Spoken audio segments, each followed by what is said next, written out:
सूर्य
to all.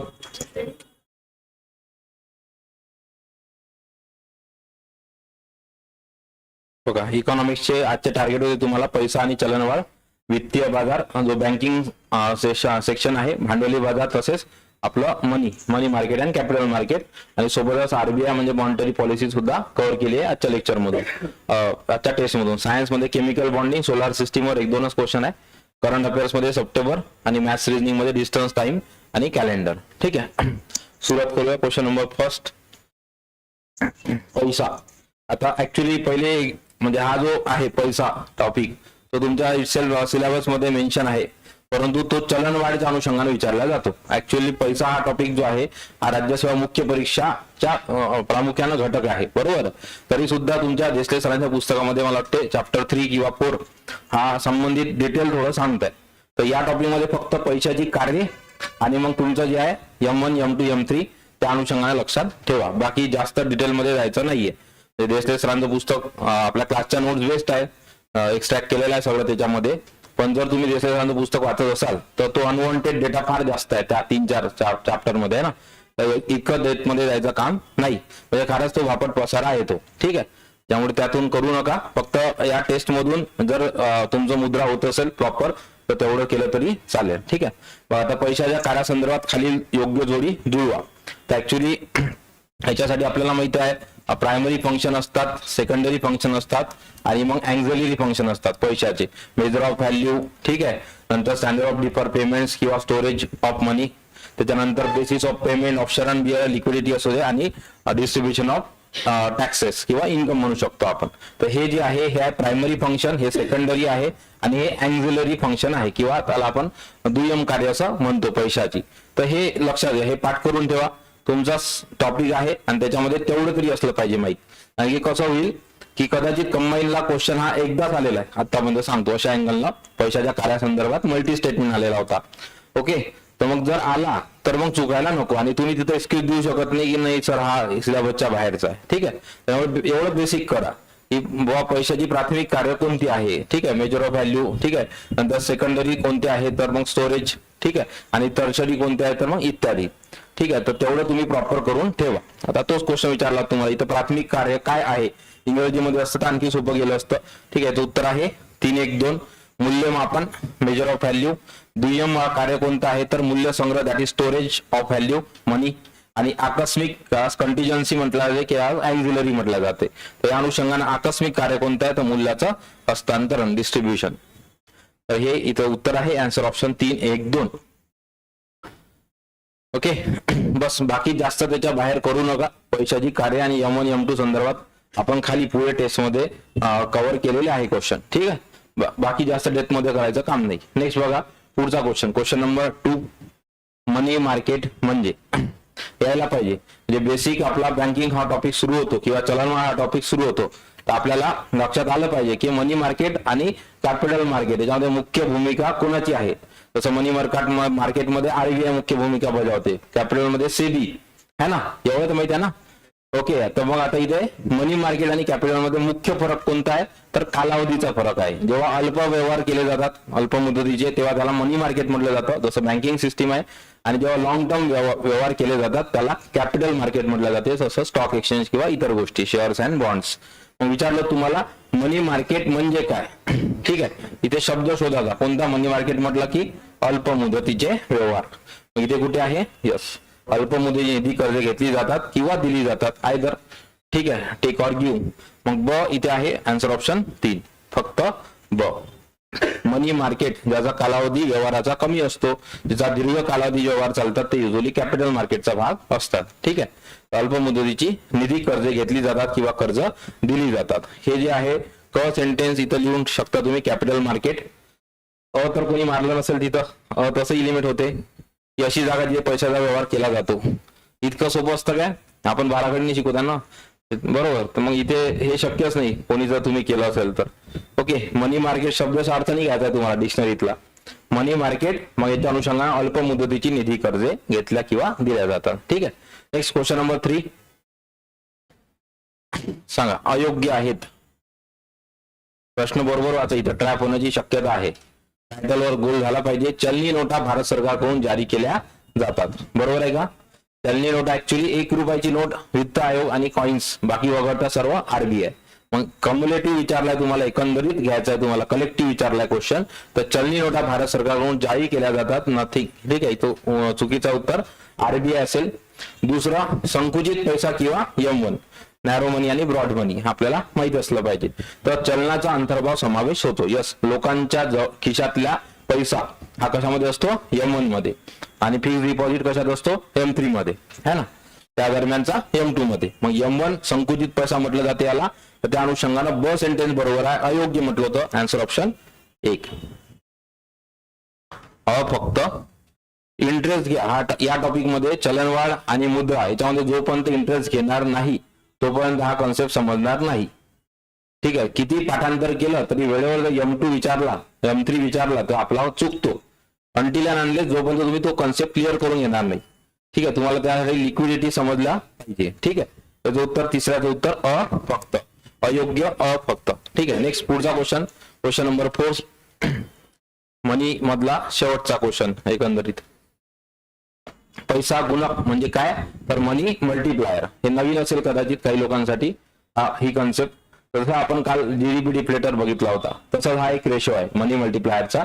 हा कशाचा रेशो आहे तर एकंदरीत मार्केट मधला जो मनी सप्लाय आहे डिवायडेड बाय बेस मनी किंवा रिझर्व्ह मनी, बरोबर. रिझर्व्ह मनी मग सगळे M1 M2 M3 याच्या अनुषंगाने एक आपण संज्ञा वापरतो, कोणती, हाय पॉवर मनी, M0, बरोबर आहे. तर त्याचा जो रेशो असतो, ठीक आहे, मनी सप्लाय आणि M0चा, त्याला म्हटलं जाते मनी मल्टीप्लायर.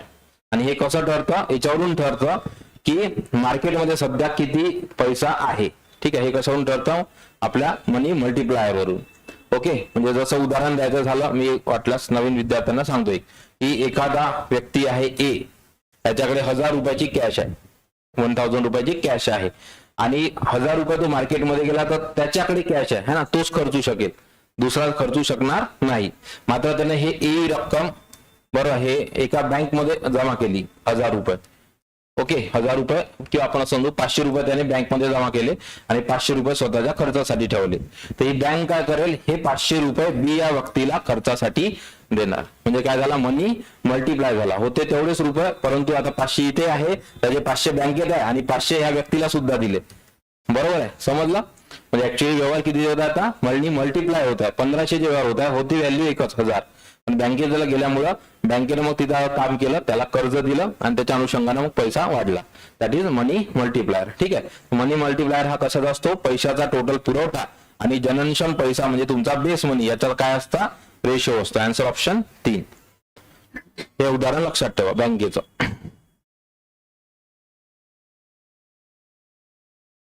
Next question number 5. 5 जून 1966 किती टक्क्यांनी अवमूल्यन करणार ते. ठीक आहे, किती वेळा झाला आपल्याला माहित आहे.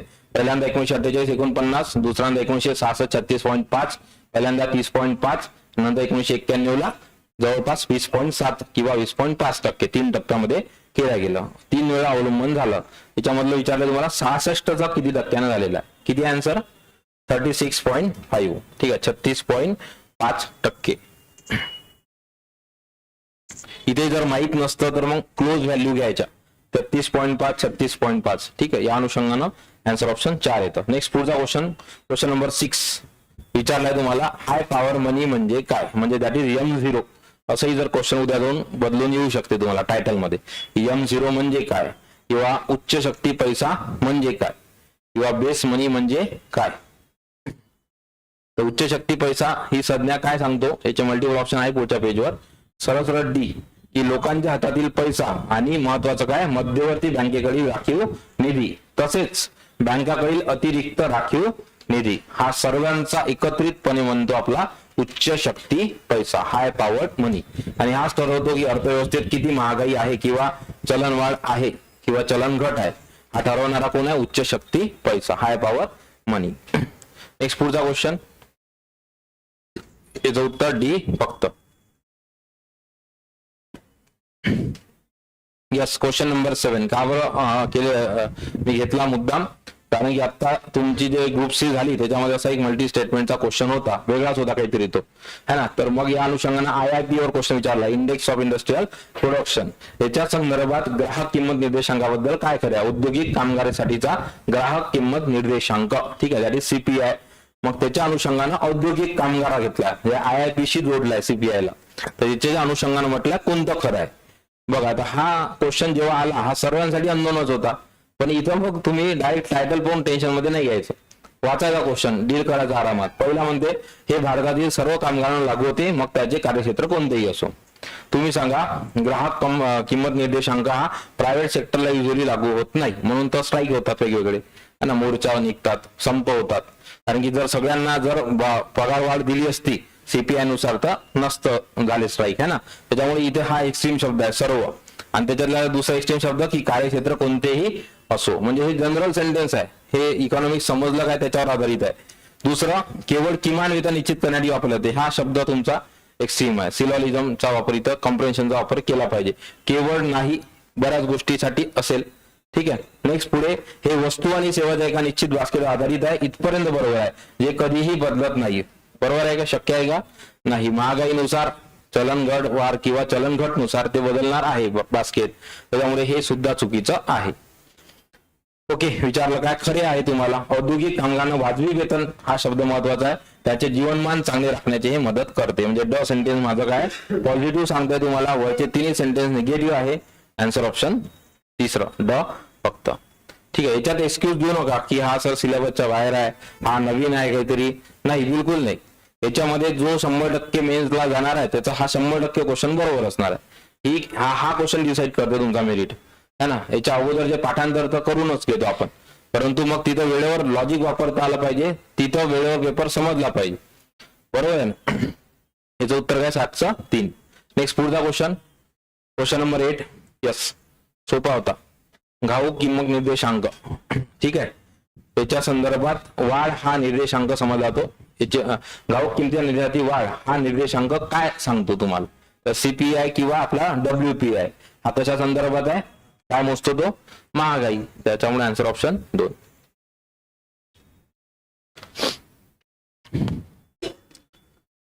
काही जणांचे चेहरे एकदम आज पाहण्यासारखे आहे, काय नवीन आहे बॉय है ना. तुम्ही विचारही नसेल केला या अँगलला प्रिपेअर करावं लागते, पण लक्षात घ्या प्रिपरेशनचा अँगल चेंज करा तेव्हा स्कोअरचा अँगल चेंज होईल है ना. एकदम आतापर्यंत त्याच अँगलला प्रिपेअर करताय आणि तुमच्या समोर तुमचा स्कोर आहे, बरोबर आलाच आहे राज्यसेवेची आन्सर की है ना.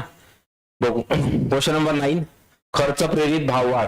ठीक आहे, इंड्युस्ड म्हणजे एक्सपेंडिचर इंड्युस्ड जे काही इन्फ्लेशन आहे त्या अनुषंगाने विचारला तुम्हाला, चांगला आरामात सोडवायला पाहिजे. खालील परिस्थितीचा परिणाम आहे खर्च प्रेरित भाववाढ. नसं हे समजत तर फक्त एवढं तरी वाचा की भाववाढ झालेली आहे बा. ठीक आहे, मग कॉस्ट पुश झाली की त्याच्यामध्ये पाहू आपण बघ. तर याचा काय परिणाम आहे म्हणते, बरोबर. तर आता भाववाढ झाली आहे तर उद्योगाची उत्पादन खर्चातील वाढ अपेक्षित आहे, बरोबर आहे. यस, उद्योगाची उत्पादन खर्चात वाढ झाली त्याच्यामुळे भाववाढ झाली म्हणजे मार्केट तेजीमध्ये आलं. दुसरं, कर आणि जकातीमधील वाढ झाली. यस, भाववाढ झाली त्याच्यामुळे त्याचा परिणाम तो होणार आहेच. टॅक्सेशन, गव्हर्नमेंटच कशाला मागे राहील, गव्हर्नमेंट टॅक्स वगैरे वाढून टाकत. थर्ड स्टेटमेंट, शेती उत्पादनातील वाढ. इथं विचार करायला पाहिजे, शेती उत्पन्नात वाढ नाही, परिणाम काय, घट होईल. आणि जर उदाहरणार्थ भाववाढ झाली तर त्याचा पहिला परिणाम बरोबर आहे कोण होता, कोणावर, शेतकरी आणि शेतमजूर. मग त्या अनुषंगानं क सेंटेन्स हे डायरेक्टली निगेटिव्ह आहे, अपोजिशन पार्टीमध्ये आहे. अ ब बरोबर आहे, परिणाम विचारलं होतं, आन्सर ऑप्शन 2. इकॉनॉमिक्स हा 50% समजण्यावर आहे, 50% बाकीचं मग येतं फॅक्च्युअल तुमचं लॉजिक वगैरे सगळं. ठीक आहे, त्याच्यामुळे त्याच्यावर बरोबर डील करा. नेक्स्ट पुढचा क्वेश्चन, क्वेश्चन नंबर 10. ओके, 10, 11 आणि 12. कोणती वित्तीय उपाययोजना चलनवाढ रोखण्यासाठी परिणामकारक ठरेल. पहिले तर हा शब्द समजला पाहिजे, वित्तीय उपाययोजना म्हणजे इथे लिहून घ्या फिस्कल जे आहे पॉलिसी. ठीक आहे, त्याच्यामध्ये आता मग फिस्कल पॉलिसी रोखण्यासाठी कोणती परिणामकारक ठरेल. वित्तीय उपाययोजना सांगा. वित्तीय उपाययोजना म्हणजे चलनवाढ, प्रामुख्याने चलनवाढ रोखणे म्हणजे आपल्याला जे आहे लिक्विडिटी कमी करायची आहे, मार्केटमधला पैसा कमी करायचा आहे, लक्षात घ्या. तर सरकारी कर्जात वाढ करेल का, नाही, उलट पैसा वाढेल. आणखी रोखतेच्या राखीव दरात वाढ, बरोबर आहे. CRR SLR काय करेल आपण, वाढवेल की जेणेकरून लोक कमी कर्ज घेतील आणि मार्केटमधली चलनवाढ आटोक्यात येईल. ठीक आहे, कराच्या दरात वाढ नाही, सरकारी खर्चात वाढ, त्या अनुषंगाने आन्सर ऑप्शन 4. आता इथे लक्षात घ्या मुद्दा काय, आयोगानं मी आता सांगताना थोडं कन्फ्युज झालो. वित्तीय उपाययोजना आहे, बरोबर आहे. तर इथं फिस्कल पॉलिसी आणि एक मॉनिटरी पॉलिसी आहे. तर आयोग काय करतो, अल्टरनेटली एकदा STIच्या मेल्स मध्ये मला एक्झॅक्टली वर्षन आठवत, वित्तीय हा शब्द त्यांनी फिस्कल साठी वापरला. आणि आता जर आपण आन्सर ऑप्शन याचा 4 घेतोय म्हणजे आहेच आयोगाचा 4, तर याचा अर्थ वित्तीय हा शब्द कशाच्या अनुषंगाने वापरलाय, मॉनिटरीच्या अनुषंगानं. ठीक आहे, कारण की इथे लक्षात घ्या 10चं उत्तर 4 आहे. एकदा मी क्रॉस चेक करतो, नाही इथेच माझं करेक्ट. ठीक आहे, त्याचं उत्तर 3 आहे, लक्षात घ्या. सॉरी हा, कराच्या दरामध्ये वाढ, कारण की हा मला तिथे सांगत होतो तुम्हाला वित्तीय हा फिस्कल शब्द आहे इंग्रजीचा आणि याचं ट्रान्सलेशन सेम आहे. इथे फक्त STMS मध्ये एकदा गडबड केली आयोगानं, रद्द झाला होता क्वेश्चन 17चा. ठीक आहे, तर वित्तीय उपाययोजना लक्षात ठेवा, इथे हा शब्द फिस्कल आहे, मग इथे हा ऑप्शन गेला कारण की हा मॉनिटरी पॉलिसी आहे. समजलंय का, पुन्हा लक्षात घ्या. ठीक आहे, सरकारी खर्चात वाढ, याच्यामुळे लक्षात घ्या चलनवाढ आणखी वाढणार आहे, तुम्हाला करायची आहे आटोक्यात. ठीक आहे, याच्या संदर्भात रोखण्यासाठी परिणामकारक ठरेल. सरकारी कर्जात वाढ नाही, उलट पैसा जर टाकला मार्केटमध्ये आणखी चलनवाढ होईल. तर कराच्या दरात जर वाढ केली, बरोबर आहे, तर मग मार्केटमधला पैसा काय होईल, कॉन्ट्रॅक्ट होईल है ना, बरोबर आहे, कमी होणार, संकुचित होणार. मग त्याच्यामुळे आन्सर ऑप्शन काय 10चं 3 आहे. ठीक आहे, करेक्ट करा प्लीज. 10चं उत्तर 3. नेक्स्ट पुढचा क्वेश्चन 11. चलनवाढीची कारणे काय असतात. चलनवाढ, इन्फ्लेशन है ना, त्याची कारणे काय काय आहे. इथे एक व्हाईस वर्सा स्टेटमेंट आहे या क्वेश्चन मध्ये, त्याच्यावरून डायरेक्ट उत्तर निघतं. शोधू आपण. बघा, सगळ्यात पहिले तर चलनवाढीची कारणे काय, तर बाजारात पैशाचा पुरवठा वाढला, बरोबर आहे.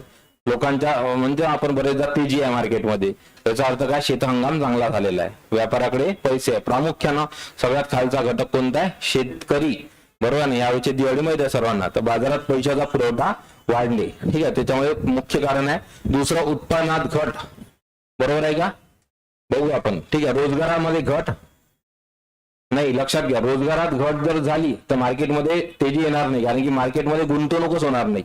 कारण की लोकांच्या हातातच पैसा नाही आहे, मग गुंतवणूक होणार नाही तर तेजी येणार नाही, त्याच्यामुळे हा चुकीचा घटक आहे. बाजारात पैसा पुरवठ्याची कमतरता आणि उत्पादन वाढ. यस, उलट आहे, उलट. बाजारात पैसा पुरवठ्याची वाढ आणि उत्पादनात घट. ठीक आहे, त्याच्यामुळे अब फॅक्टर रिस्पॉन्सिबल आहे फक्त. आन्सर ऑप्शन याचा 2 आहे, लक्षात घ्या. उत्पादनात घट एखाद्याला पण इथे वाढवू शकते, इथे ह्या इथेच उत्तर आहे. दिसलं का? इथे उत्पादनात वाढ केली आहे, इथे काय उत्पादनात घट. हा फॅक्टर बरोबर आहे, ए आणि बी बरोबर आहे. आन्सर ऑप्शन याचा 2. आणि जर आपण इलिमिनेशनला गेलो असतो, ठीक आहे, तरी आलं असतं त्याचं उत्तर. इलिमिनेशन जर ब कॅन्सल होऊन जातो डायरेक्टली, त्याच्या अनुषंगात ड कॅन्सल होऊन जातो. आणि इथे जर आपण बघितलं रोजगारात घट तर हा कॅन्सल होतो. ठीक आहे, त्यामुळे आन्सर ऑप्शन 2, ए आणि बी बरोबर. स्टार करा हा क्वेश्चन, समजण्यासाठी तुम्हाला अवघड जाईल पण महत्वाचा आहे. नेक्स्ट पुढचा क्वेश्चन, क्वेश्चन नंबर 12. काय म्हणते की आर्थिक प्रगतीसाठी म्हणजे गव्हर्नमेंटला आता काय करायचं, विकास करायचा आहे, आणि त्या अनुषंगानं मग जर वित्त सुद्धा उभारायचं आहे तर कोणत्या गोष्टीमुळं काय म्हणते तुम्हाला भाववाढ निर्माण होऊ शकते. ठीक आहे, भाववाढ निर्माण होऊ शकते. सांगा उत्तर. यस, तुटीचा अर्थ भरणा.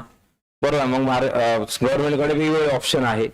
ठीक आहे, एक तर इंटरनल कर्ज गेले किंवा एक्सटर्नल कर्ज घेईन त्या अनुषंगानं, किंवा मग तिसरा ऑप्शन काय, काहीच नाही जमत तर मग नोटा छापणे. बरोबर आहे, त्याचं उत्तर काय, आन्सर ऑप्शन 12/3 आहे. नेक्स्ट पुढे, तो डोर क्लोज करा बरं, आवाज येतो. 13, भाववाढ नियंत्रण मार्फत केले जाते. सांगा. रेपो.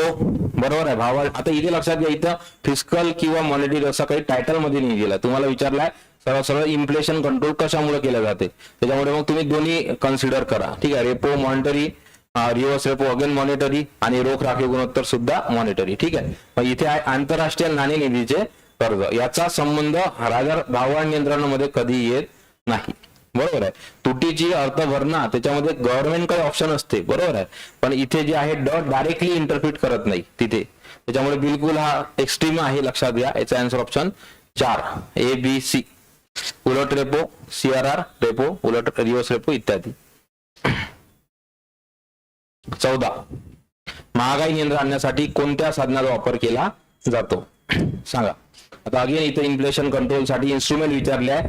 अगेन इथं काही डिफरन्शिएट नाही केलाय की कोणते मॉनिटरी आणि कोणते फिस्कल आहे, त्याच्यामुळे उत्तर 4 वरील पैकी सर्व. की मॉनिटरी पॉलिसीमध्ये चेंज करेल, टीडीएस मध्ये सार्वजनिक वितरण व्यवस्थामध्ये चेंज करणार, आणि आयात शुल्कात कपात करणार, जेणेकरून जास्तीत जास्त फॉरेन मधून जर नीड्स आल्या तर मार्केटमधली भाववाढ कमी होईल. त्यामुळे आन्सर ऑप्शन काय, 4 वरील सर्व. पुढचा क्वेश्चन नंबर 15. तुमचा इकॉनॉमिक्स याच्यामुळे चुकत नाही की तुम्हाला समजत नाही, तुमचा इकॉनॉमी याच्यामुळे चुकते का तुम्ही वेळेवर कन्फ्यूज होता. आणि ते कन्फ्यूज न होण्यासाठी एकमेव सोल्युशन आहे की जास्तीत जास्त पीवायक्यू सोडवा. इकॉनॉमिक्स वर जर हँड आणायचा असेल तुम्हाला तर सर्वात जास्त पीवायक्यू सोडवा, आणि त्यातल्या त्यात जास्त STI मेन्स म्हणजे ठोकळ्यामधले जे आहे, कारण की आधीच्या सिलेबस नुसार 45 मार्क्सचं वेटेज होतं कशाला, इकॉनॉमिक्सला. बरोबर आहे, जवळपास 55 म्हणायला हरकत नाही. तर मग 55 क्वेश्चन जर तुम्ही इकॉनॉमिक्सचे सोडत आहे प्रत्येक पेपरचे, STI 2013 पासून 22 पर्यंत स्वतंत्र झाला, 22 पासून कंबाईन झाला, तर तुम्ही विचार करा किती क्वेश्चनचा हँड होईल तुम्हाला. आलं लक्षात. त्याच्यामुळं बेस्ट सोल्युशन आहे जास्तीत जास्त पीवायक्यू सोडवा. आणि पीवायक्यूचं सुद्धा रिपिटेशन इकॉनॉमिक्स मध्ये सुद्धा 3-4 वाढलेलं आहे, कारण की डेटा नाही आहे आयोगाकडे. ओके, सो कंबाईनला एक तो बेनिफिट आहे. कोणता घटक दारिद्र्य निर्मितीस कारणीभूत नाही म्हणते. नाही हा महत्वाचा शब्द आहे. ठीक आहे, नंतर आता इथे बघा, सगळ्यात पहिले तर भाववाढ हा दारिद्र्य निर्मितीस कारणीभूत आहे. ठीक आहे, त्या अनुषंगाने इथे शासकीय खर्चात वाढ आणि तुटीचा अर्थ भरणा. याचं उत्तर काय, ब आणि क आन्सर ऑप्शन. इथे ते टायपिंग मिस्टेक झाली आहे, ड ऑप्शन इथे पाहिजे होतं. अल्प बचती आणि भांडवल निर्मिती, याचं उत्तर आन्सर ऑप्शन 4 आहे, कारणीभूत नाही. खूप म्हणजे मायन्यूट आहे, परंतु मी तुम्हाला सांगतो मागच्या 2-3 वर्षाचं माझं असं अनालिसिस आहे की चलनवाढ या टॉपिकवर मागच्या कंबाईन पासून जे काही क्वेश्चन येत आहे त्याचा एक्झॅक्टली संबंध हा STI मेन्स आणि राज्यसेवा मेन्स सोबत आहे. म्हणून आजचा पेपर तुम्हाला मान्य आहे, मला डिफिकल्ट वाटत असेल, स्कोर समजेलच आपल्याला. बरोबर आहे, पण मी तुम्हाला सांगतो या लेवलवर जर तुम्ही प्रिपरेशन केलं तर कंबाईनला तुम्हाला ते फायदेशीर असेल, कारण की तिकडे तुम्हाला मेन्सला मग पुन्हा एक्झॅक्ट कॉपी पेस्ट आहे. कशाचा सिलेबस आहे मेन्स मध्ये? राज्यसेवा मेन्सचा एक्झॅक्ट कॉपी आहे. फक्त राज्यसेवा मेन्स मध्ये तरी चांगला आहे की एक्सप्लेन करून दिलाय सिलेबस. तुमच्या तर डायरेक्ट त्याच्यामध्ये एक्झॅक्टली टॉपिक घेतलाय, टायटल जर कधी पाहिलं असेल तर. म्हणून माझं म्हणणं असं आहे की तिकडे जर 10 मार्क्सचा बेनिफिट पाहिजे असेल तर आताच इकॉनॉमिक्स चांगला करून ठेवा, म्हणजे मराठी इंग्रजीला तिकडे वेळ जास्त देता येणार. ठीक आहे. नेक्स्ट पुढचा क्वेश्चन सांगा. पाठ असलं पाहिजे. 16 नंबर. ICICI 55, IDBI 1964, SIDBI 1990 आणि IFCI 1948. ठीक आहे. ICICI 1955 एकच ऑप्शन आहे वाटते. ठीक आहे. नंतर IDBI 1964, नंतर SIDBI 1990 लखनौ आणि IFCI जुलै 1948. पहिली विकास वित्तीय संस्था असा जर क्वेश्चन आला, भारतातली पहिली जी आहे डेव्हलपमेंट फायनान्शियल इन्स्टिट्यूशन DFC, ठीक आहे, हे कोण आहे? तर मग ते आहे IFCI. लक्षात ठेवा. आणि नंतर मर्जिंग झालेलं आहे इंटरनॅशनल IFCI. ठीक आहे. Answer option 2. 17 सांगून द्या उत्तर तुम्हीच. सेबी काय आहे? लिगल स्टेटस आहे, बरोबर आहे. कायद्यानं 92ला 88 ची स्थापना आहे आणि मग पुढे 92ला त्याला लिगल स्टेटस मिळालेलं आहे कायद्यानुसार. त्याच्यामुळे सेबी ही काय वैधानिक संस्था आहे. का कोणी 17चा 3 करणार? घटनेतला आर्टिकल सांगून द्या मग. ठीक आहे. नेक्स्ट पुढे 18. यस, चांगला क्वेश्चन आहे. नाबार्डच्या अनुषंगाने विचारलेला आहे. कोणती विधाने बरोबर आहे? इलिमिनेशन सोडवायला पाहिजे. नाबार्ड म्हटलं तर प्रामुख्याने ग्रामीण परिक्षेत्राशी संबंधित आहे, शहराचा संबंध येणार नाही. त्याच्यामुळे डिरेक्टली कड ऑप्शन गेलेला आहे. बरोबर आहे. कड जर गेला तर या अनुषंगाचं उत्तर आहे अ आणि ब. बरोबर. ग्रामीण व्यवसायांना कर्ज पुरवठा करते आणि कृषी क्षेत्राच्या विकासासाठी कर्जाची सोय करते. आता इथे लक्षात घ्या, आपण बरेचदा फक्त नाबार्ड म्हटलं ना तर कृषीचा संबंध लावतो, पण नाही. लक्षात घ्या, नाबार्ड सरळ सरळ रुरल डेव्हलपमेंट साठी काम करणारी सर्वोच्च अपेक्स संस्था आहे. बरोबर आहे. मग फक्त शेतीच आहे का रुरल मध्ये? नाहीये. ठीक आहे. MSME सुद्धा आहे, लघु उद्योग आहे, कुटीर उद्योग आहे, सगळेच आहे उद्योग इंडस्ट्री. मग ग्रामीण उद्योगांना सुद्धा कर्ज पुरवठा करते, याला डाऊट घेऊ नका. करणारच आहे नाबार्ड. ठीक आहे. फायनान्शियल मदत सगळ्यांनाच करते, फक्त ती प्रत्यक्ष डिरेक्टली शेतकऱ्यांना मदत करत नाही, तर काय करते? रिफायनान्स करते. हा महत्वाचा लक्षात घ्या मुद्दा. पुनर्वित्त पुरवठा करते नाबार्ड. आयोगानं कंबाईन मध्येच तुमच्याकडे एक क्वेश्चन विचारला होता, ज्याच्यामध्ये आयोगानं मेन्शन केलं होतं की नाबार्ड हे प्रत्यक्ष पुरवठा करते, पतपुरवठा. तर प्रत्यक्ष करते का? नाही, रिफायनान्स करते. त्या एजन्सीला प्रोव्हाइड करते, मग ते एजन्सी खालच्या लोकांपर्यंत ते पोहोचवते. ठीक आहे. आणि हे लक्षात ठेवा की नाबार्ड अंतर्गत आपण जे एक पाहणार आहे लीड बँक स्कीम 1969, तर लीड बँक स्कीम अंतर्गत जे 40% टार्गेट आहे ते जर फॉलो झालं नाही कोणत्या बँकेचं, म्हणजे ते जर टार्गेट पूर्ण झालं नाही, मग त्या केसमध्ये नाबार्ड अंतर्गत एक निधी आहे, कोणता? रुरल इन्फ्रास्ट्रक्चर डेव्हलपमेंट फंड 1995चा 95-96चा, याच्या अंतर्गत तो निधी जमा होते आणि मग तो निधी वेगवेगळ्या सामाजिक तसेच आर्थिक पायाभूत सुविधासाठी वापरला जाते. ठीक आहे. का बरं सांगितलं की सध्या चर्चेत होता RIDF. ठीक आहे. त्याच्यामुळे याचं उत्तर काय? अब. Answer option 2. नेक्स्ट पुढे घ्या. Question number 19. औद्योगिक विकासाशी संबंधित कोणती संस्था नाही? निगेशन आहे प्रश्नामध्ये, वाचलं पाहिजे बरोबर.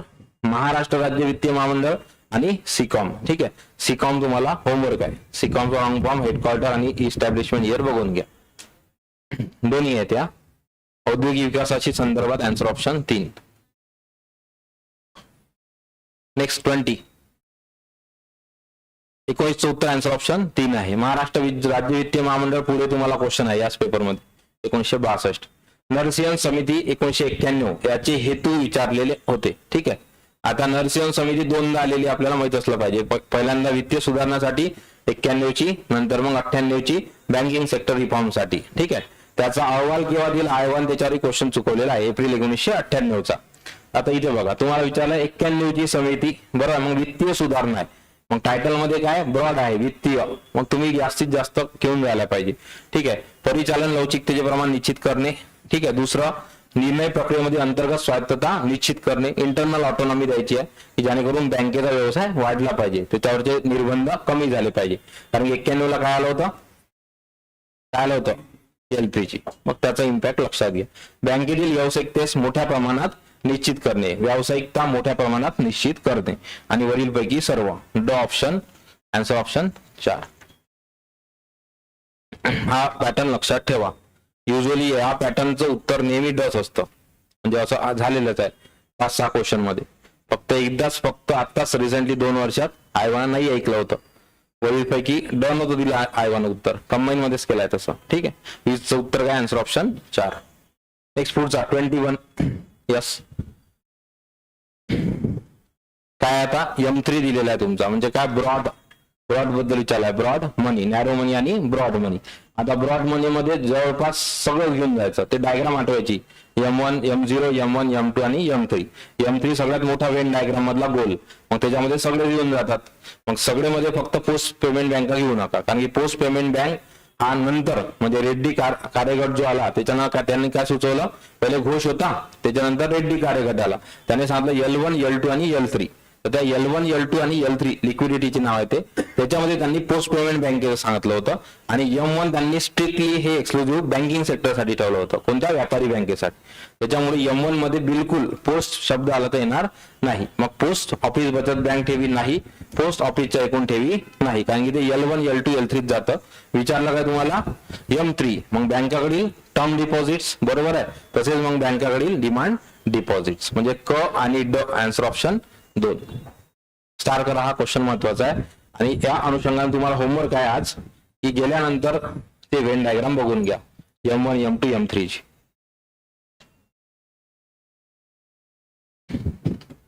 नेक्स्ट पुढचा क्वेश्चन नंबर 22. प्रादेशिक ग्रामीण बँका व्यापारी बँकेद्वारा प्रायोजित केले जाते. यस, RRB माहित असलं पाहिजे, 75.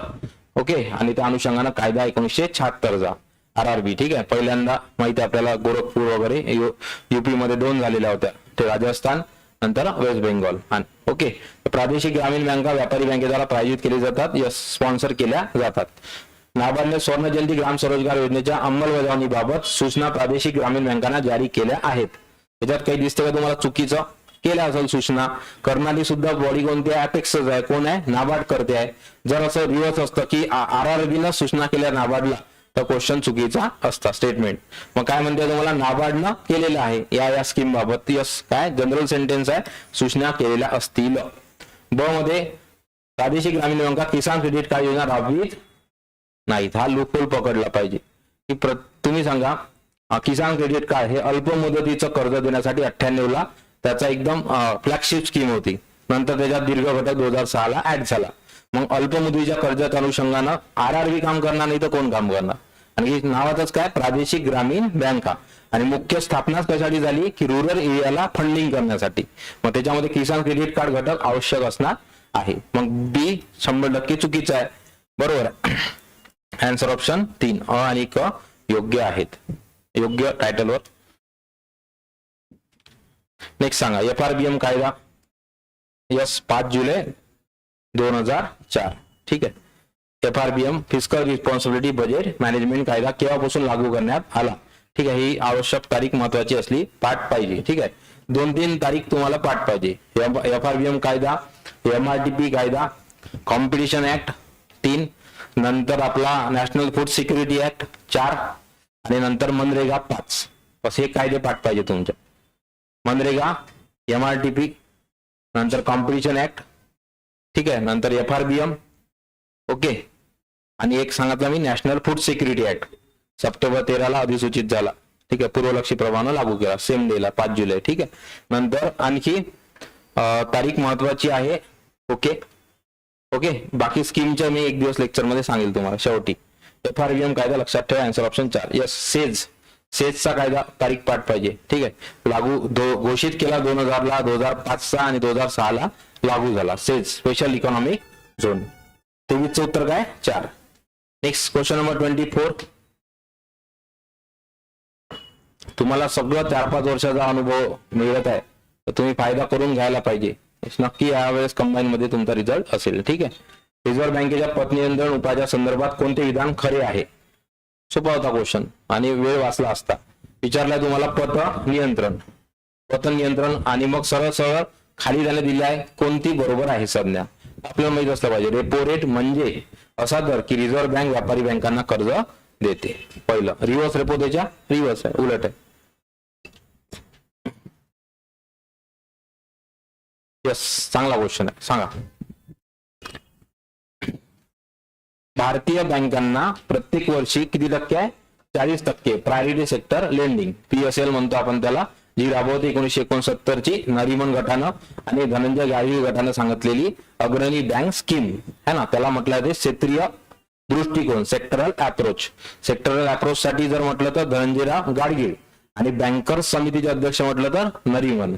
आठवण ठेवा हे दोन बाबी.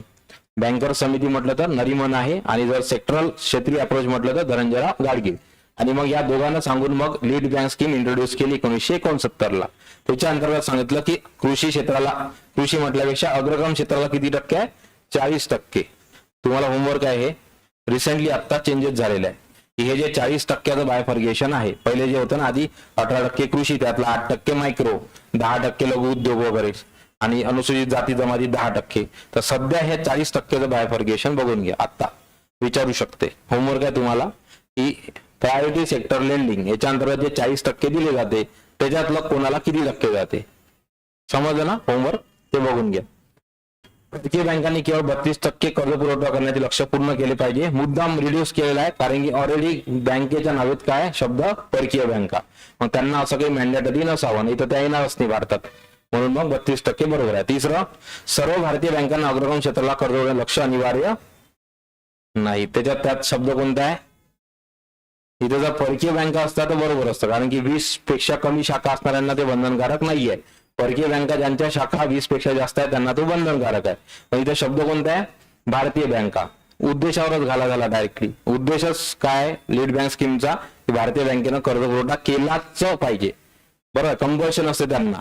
आणि जर त्यांचं नाही झालं टार्गेट पूर्ण तर आणखी निर्माण केलेलाच आहे, कोणता? Rural infrastructure development fund. कोणा अंतर्गत? नाबार्ड अंतर्गत. त्याच्यामुळे डायरेक्टली सत्य आहेत अ आणि ब. ठीक आहे, आन्सर ऑप्शन 1.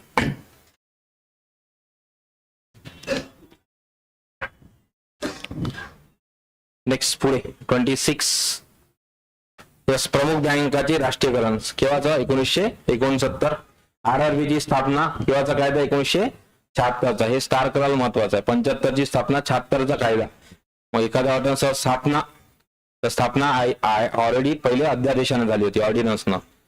नंतर इम्पिरियल बँक ऑफ इंडियाचं स्टेट बँकेत रूपांतर केव्हाचं आहे? 55चं, 1955. त्याच्या अगोदर 1921 ची इम्पिरियल बँक. ठीक आहे, त्याच्यामध्ये कोलकाता, बॉम्बे आणि मद्रास एकत्र केल्या होत्या. आणि नरसिंह समितीचा दुसरा अहवाल एप्रिल 1998. आन्सर ऑप्शन बघा 2 आहे का? 3, 1, 4, 2. 27. वरच्याच प्रश्नातून तुम्हाला खालचं उत्तर मिळून जाते. पहिलं सत्य आहेत, सरकारने एम नरसिंह यांच्या अध्यक्षतेखाली बँकिंग क्षेत्र सुधारणा समिती स्थापन केली. यस, बरोबर आहे. तिथं वर काही असं मेन्शन नाही आहे इयर कोणतं, पण सेकंड मध्ये त्यांनी इयर चुकवलेलं आहे. काय म्हणते की आपला अहवाल एप्रिल 2000 मध्ये आहे का? नाही, एप्रिल 98 मध्ये सादर केलेला आहे, वरच होता दुसरा अहवाल 98. इथेच उत्तर मिळालेलं असतं. Answer option 1. याच्या व्यतिरिक्त तरी सुद्धा चुकवणारे प्लीज रेज द हँड. हा क्वेश्चन चुकला कोणाचा? चुकलेला, बरोबर आहे. ठीक आहे, 27 उत्तर आन्सर ऑप्शन 1 आहे. नेक्स्ट 28. नरसिंह समितीने शिफारस केली होती की वैधानिक तरलता प्रमाण that is statutory liquidity ratio हा 38.5 वरून किती करावा? 25% करावा. तेव्हा हा प्रश्न आला तेव्हा याचा सोर्स होता कोळंबे सरांचं पुस्तक, देसले सरांच्या पुस्तकात ते नव्हतं तेव्हा. ठीक आहे, 28 उत्तर आन्सर ऑप्शन 3. 25% येऊ शकतो पुन्हा रिपीट, आणि त्याच्या शिफारशी आहे तर त्या काही डायनामिक नाही आहे, त्या स्टॅटिक असणार आहे तेव्हा सुद्धा आणि आज सुद्धा. म्हणून हा क्वेश्चन रिपीट होऊ शकतो, पाठ्यवाल. आणि वेळेवर जर ही संख्या रिव्हिजन नाही गेली तर मग 32.5 वाटेल किंवा 30.5 वाटेल. पुढचा क्वेश्चन बॅक टू बॅक मी आता फॅक्च्युअल जास्त घेतलेला पुढे बघा. 29/2010 ला स्टेट बँक ऑफ इंडिया मध्ये कोणती बँक विलीन करण्यात आली? तर वर्ष महत्वाचं आहे कारण की 2 बँका त्यावेळेस विलीन झाल्या होत्या, पण त्यामधली कोणती? इंदोर. 2008 ला सौराष्ट्र आहे, सौ इंदू असं केलेलं होतं मी, सौ इंदू म्हणजे सौराष्ट्र 2008 ला आणि 2010 ला इंदूर. ठीक आहे, मर्ज झालेल्या बँकेचं आहे. यस, नेक्स्ट पुढे आता बँकिंग रेग्युलेशन ऍक्ट 1949, राष्ट्रीयकरण 1969, स्टेट बँकेची स्थापना 1955 आणि स्टेट बँक समूह 5 बँका होत्या, त्या एकंदरीत 6 होत्या 1960. बँकिंग रेग्युलेशन ऍक्ट स्टार करा, महत्वाचं आहे, वेळेवर तिथं चुकतो आपण. काय याचं उत्तर मग 2, 4 1 2 3. 30 31 यस सांगा. ट्रॅप 1969 मध्ये 19 बँकेचं राष्ट्रीयकरण करण्यात आले. 14 ठीक आहे. ओके 1969. आणि ज्या व्यापारी बँकेचे डिपॉझिट 50 कोटी यस पहिल्या टप्प्यात 50 कोटी, 1980 ला 200 कोटी. ठीक आहे. त्यामुळे चुकीचं म्हटलं होतं त्याच्यात. सेकंड ट्रॅप, पहिला ट्रॅप तुम्हाला ते इल्युजन होतं 69 19, आणि सेकंड ट्रॅप मग पुन्हा चुकीचे विचारलं होतं टायटल मध्येच, मग 2 मार्क अपेक्षित होता आन्सर. यस कोणी आहे चुकवणारा प्लीज, है ना. त्याच्यामुळे ते होते, आपल्याला माहित असतं सगळं, पण आपण तिथं चुकतो काही, कारण 31वा क्वेश्चन पोहोचलो आपण. मेंटॅलिटी नसते आपली, है ना. म्हणून मग लक्षात ठेवा आपला तो फंडा तर नेहमी लक्षात ठेवा. कोणता? रिलॅक्स व्हायचा. नेक्स्ट पुढे क्वेश्चन नंबर 32. प्राधान्य क्षेत्रासाठीचा कर्ज पुरवठा 40% कमी करण्याची शिफारस. सलग 4-5 क्वेश्चन त्याच संबंधित आहे. नरसियन समिती, आणि ही आहे महत्वाची,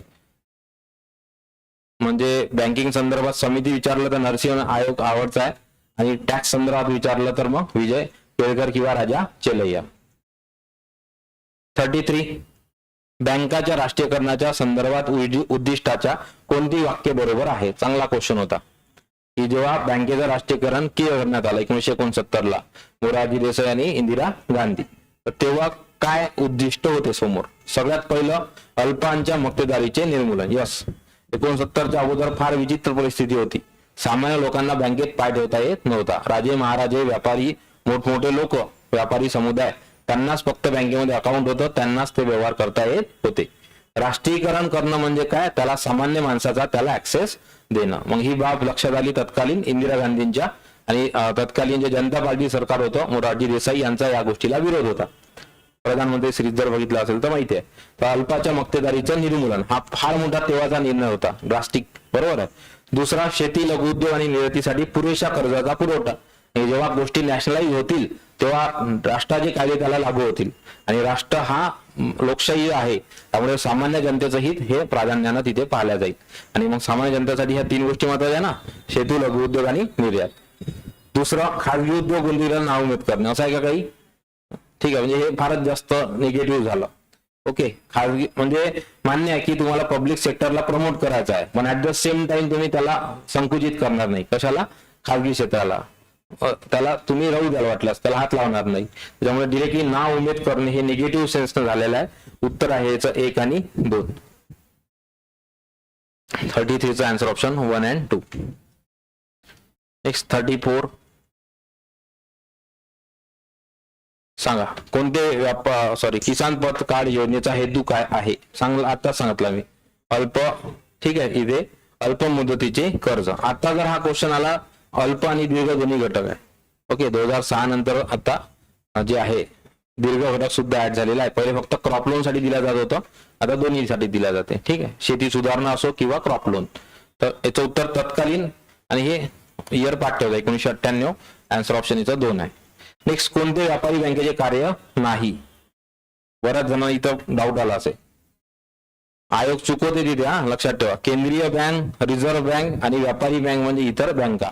व्यापारी बँकेचा काही संबंध नाही पतनियंत्रणाचा. ही केंद्रीय आणि मध्यवर्ती बँकेची जबाबदारी आहे. That is our RBI. बरोबर आहे. मग बाकी 3 आहे, ठेवी स्वीकारणं, कर्ज देणं आणि ट्रान्सफर ऑफ पेमेंट्स. पण 4थं पतनियंत्रण हे प्रामुख्यानं कोणाचं काम आहे? केंद्रीय बँकेचं आहे. ठीक आहे, त्याच्यामुळे लक्षात ठेवा. 35चं उत्तर 4 आहे. नेक्स्ट पुढे 36. प्रमुख कार्य काय भूविकास बँकेचं? भूविकास बँका महत्वाचं आहे. पहिली आपल्याला मध्ये झांब या ठिकाणी पंजाबमध्ये स्थापन झाली होती, आणि प्रामुख्यानं भूविकास बँक म्हटलं तर डायरेक्ट कीवर्डच लक्षात ठेवा, दीर्घ मुदतीचं कर्ज. जसं तिकडे आपण म्हटलं होतं किसान क्रेडिट कार्ड अल्प मुदत, मनी मार्केट अल्प मुदत, तसं भूविकास बँक लक्षात ठेवा ही लॉंग टर्मच्या लोन साठी प्रोव्हाइड केल्या जाते. इथे दीर्घ मुदतीचे कर्ज देणे. Answer option 1. मग एखाद्याला वाटू शकते सर पीक कर्ज देणे, तर नाही. भूविकास बँकेचा लॉंग टर्म डेव्हलपमेंटसाठीच्या स्कीम्स आहे, याच्यामध्ये पीक कर्ज देणं हा घटक उपलब्ध होणार नाही. कृषी निविष्ठाचा पुरवठा कदाचित असू शकते, पण हा आयोगाचा क्वेश्चन जुना असल्यामुळे आन्सर ऑप्शन आयोगानं ठेवलेला आहे 1. नेक्स्ट पुढचा 37 सांगा, अग्रणी बँक योजना कोणत्या आहे? 1969. पुढे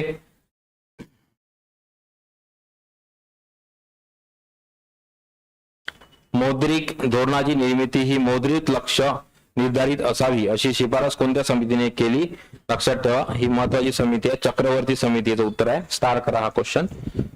हा क्वेश्चन रिपीट झालाय, हा जुना क्वेश्चन आहे, राज्यसभा मेन्सला 23 ला रिपीट झाला होता. 39 काय विचारलंय? रिझर्व्ह बँक ऑफ इंडियाचं गुणात्मक पत नियंत्रणाचं साधन नाही. गुणात्मक नाही म्हणजे संख्यात्मक आहे. संख्यात्मक आहे OMO आपलं ओपन मार्केट ऑपरेशन. आपलं हे संख्यात्मक आहे, त्यातलं प्रत्यक्ष आणि अप्रत्यक्ष लक्षात ठेवा. CRR SLR बरोबर आहे, हे प्रत्यक्ष आहे. अप्रत्यक्ष साधनामध्ये मग रेपो, रिव्हर्स रेपो, नंतर MSF मार्जिन स्टँडिंग फॅसिलिटी, तसेच मग आपलं ओपन मार्केट ऑपरेशन. ठीक आहे, तर विचारलं तर गुणात्मक नाही म्हणजे संख्यात्मक. ठीक आहे, त्या अनुषंगानं 39 उत्तर 4. नेक्स्ट पुढे 40 सांगा, अर्थव्यवस्थेतील चलनवाढ भाववाढ रोखण्यासाठी ठीक आहे, भाववाढ रोखायची आहे RBI ला, तर काय करणार आहे? ठीक आहे, त्याच्या अनुषंगानं काय? कडक पैशाचं धोरण, स्वस्त मनी आणि महाग. ठीक आहे, महाग पैशाचं धोरण इत्यादी. आन्सर ऑप्शन याचा आहे 40चं 4.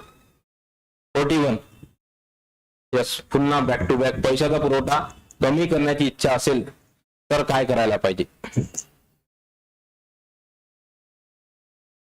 ठीक आहे, आता इथे बघा मुद्दा काय होतो, आपल्याला प्रामुख्यानं CRR SLR open market operation मध्ये कन्फ्युजन नाही होत.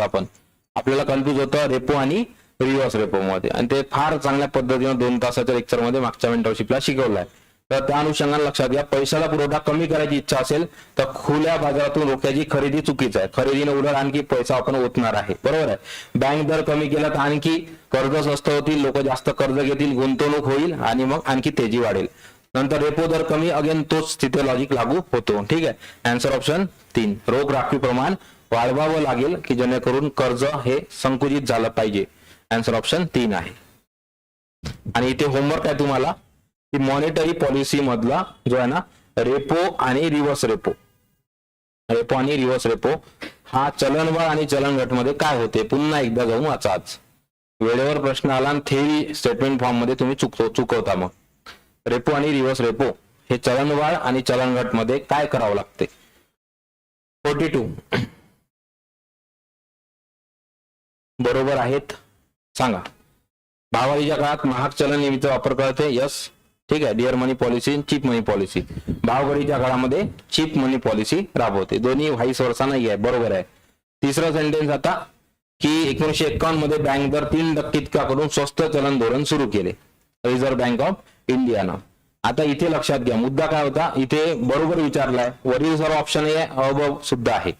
मग क सेंटेन्सवर तुम्ही डाऊट घ्यायला इथे जागा आहे. मात्र तुम्ही सिनारिओ बघा केव्हाचा आहे. हा प्रश्न एकंदरीत मला असं आठवते की 2017-18च्या दरम्यानचा असेल. आणि इथे वर्ष काय प्रश्नामध्ये 51चं. त्यातला त्याच बघा की बँक दर इतका करून स्वस्त चलन धोरण काय केलंय, सुरू केलंय. तुम्ही सांगा महाग पैशाचं धोरण तर राबवणार नाही. राबवणार की भारत स्वतंत्र होऊन किती वर्ष आली आहे, 3-4 वर्ष. त्याच्यामुळे सगळ्यात पहिलं तर काय चीप मनी पॉलिसीज राबवणार आणि त्यांना मार्केटमध्ये तेजी आणायची आहे, कारण मार्केट ऑलरेडी थकलेलं आहे. दुसरा महत्वाचा की तुम्ही सांगा रेट जो आहे हा कमी ठेवणार की जास्त ठेवणार. बरोबर 3% बरोबर आहे. त्याच्यामुळे आन्सर ऑप्शन इथे याचं उत्तर 4 आहे. वरील सर्व लक्षात म्हणजे मान्य आहे की इथे डाऊट घ्यायला जागा आहे. 2 आकडेवारी आहे, पण त्या 2 आकडेवारीला समजून अनालिसिस करून उत्तर द्यायला पाहिजे अशा वेळेस. ठीक आहे. 43 आरबीआयची प्रमुख कार्यात समाविष्ट होतो. शेतकऱ्याची बँक आहे का आरबीआय? ठीक आहे. नाबार्ड असतं तर विषय वेगळा होता. मग ब गेला. ठीक आहे. मग आता अड किंवा अकड तर डायरेक्टली क चेक करा. अड तर आहेच उत्तरात 100%. उद्योजकाची बँक आहे का? नाही. मग ते झाली संपुष्टात आणली आहे. त्याच्यामुळे आन्सर ऑप्शन 1 अ आणि ड योग्य. यस. 44 बँक रेट म्हणजे काय? तर रिझर्व्ह बँकेने बँकांना असणारा पुनर्वठाव दर. आन्सर ऑप्शन 1 आहे. आणि इथे लगेच तुम्हाला आजचं होमवर्क आहे, बेस रेट म्हणजे काय, बेस रेट म्हणजे काय, घरी गेल्यावर वाचा. बँक रेट आणि बेस रेट मधला फरक काय आहे. बँकांना असलेला हा डिस्काउंट रेट आहे रिझर्व्ह बँकेचा, आणि बँका जो कस्टमरला देतात ज्या दरानं कर्ज, तो दर म्हणजे बेस दर आहे. ठीक आहे, हे लक्षात ठेवा. EBLR ऐकलं असेल, एक्सटेंडेड बेंचमार्क लेंडिंग रेट वगैरे वगैरे, ते त्याच्या संदर्भात आहे. 45 सांगा, कोणती बाब उपभोग कर्ज म्हणून संबोधली जात नाही. नाही म्हणते आहे, उपभोग कर्ज कन्झम्पशन एक्सपेंडिचर नाही आहे. कोणती, मग याचा अर्थ काय, तो कॅपिटल आहे. तुम्ही विचार करायला पाहिजे, कोणती गोष्ट खर्च झाल्यावर दिसते आपल्याला, है ना, दिसली पाहिजे प्रत्यक्ष, मग ते उत्तर असेल. याचं उत्तर कोणतं आहे, पंपसंचारी, कारण इथे दिसते आहे. बरोबर आहे. इथे वैद्यकीय खर्चासाठी घेतला कर्ज आरोग्य आहे, जो निघून गेला. बरोबर आहे. दुसरं शैक्षणिक, हे लॉंग टर्म साठी बेनिफिशियल आहे. बरोबर, परंतु आपल्याला कॅपिटल इन्व्हेस्टमेंट मिळू शकत नाही. मग याचं उत्तर आहे 1.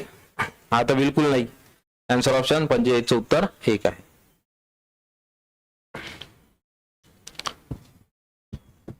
नंतर 46,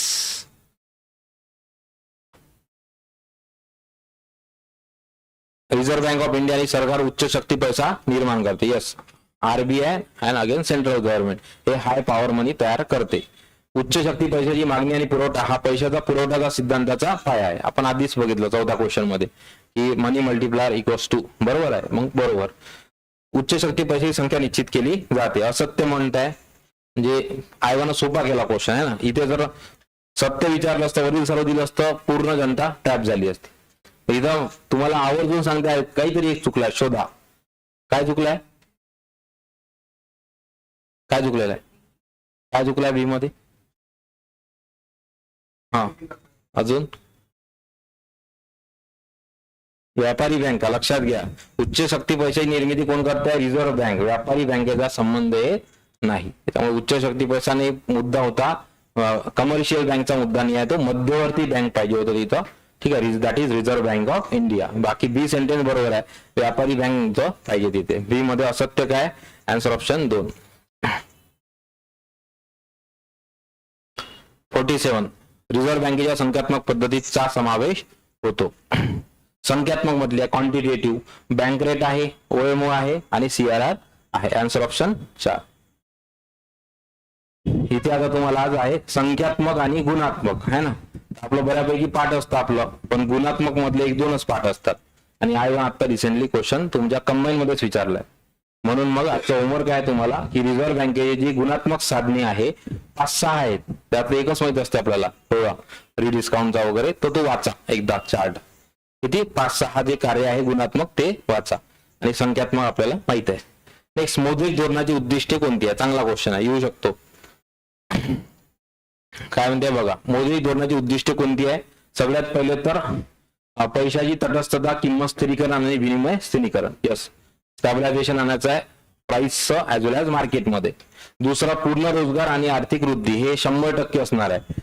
जेव्हा जेव्हा मॉनिटरी पॉलिसी RBI राबवते तेव्हा त्यांच्या स्टेटमेंटमध्ये त्याचा उल्लेख असतो. कशाचा, कम्प्लीट एम्प्लॉयमेंट आणि आर्थिक वृद्धी. पायाभूत विकास आहे. यस, आणि शिक्षण आणि आरोग्यातील सुधारणा, तर तो असणार नाही, डायरेक्ट संबंध येत नाही त्यांचा. तो सामाजिक पायाभूत सुविधेचा भाग आहे. त्यामुळे अ, ब, क, आन्सर ऑप्शन 2.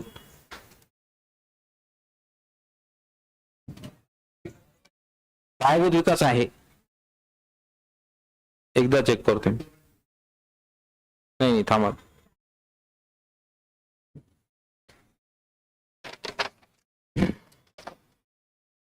म्हणूनच मी हा क्वेश्चन इन्सर्ट केला होता. यस, अब बरोबर आहे तुमचं.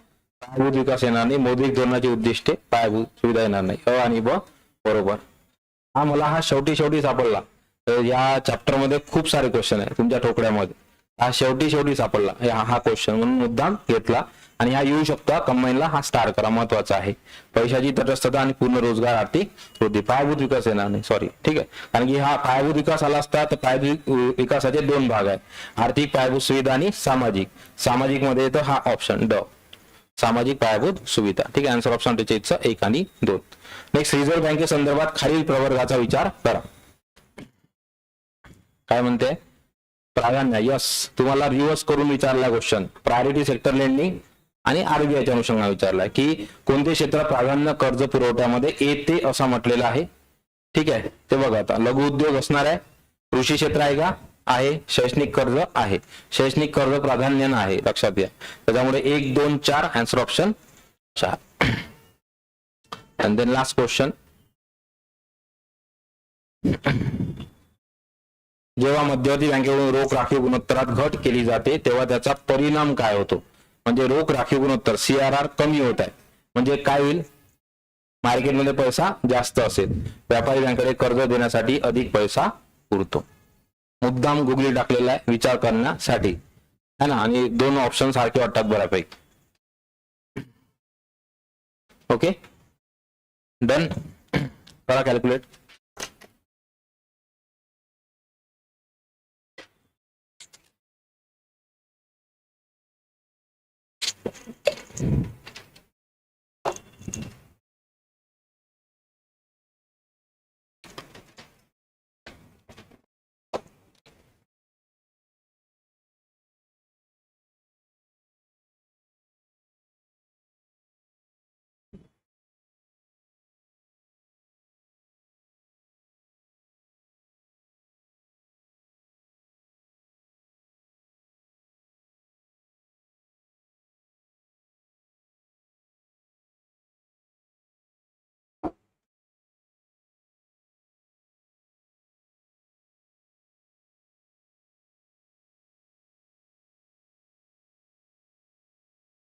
किती 40.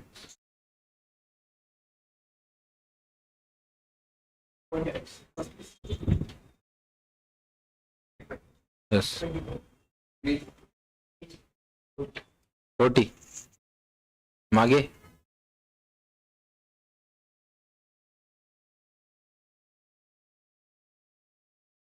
ठीक.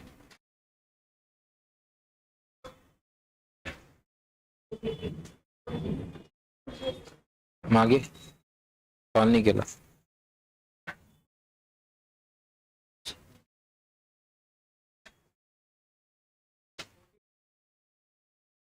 ठीक आहे, एकंदरीत बघा म्हणजे 40च्या जवळपास पाहिजे, 40+. ठीक आहे, त्यांनी प्रिपेअर चांगला करा, आणखी एफर्ट्स करा. 30च्या वरवर जरी असाल तुम्ही तरी काही हरकत नाही, पण 30च्या खाली नसायला पाहिजे स्कोर. ठीक आहे, 51 पासून डिक्टेट करतो बघा.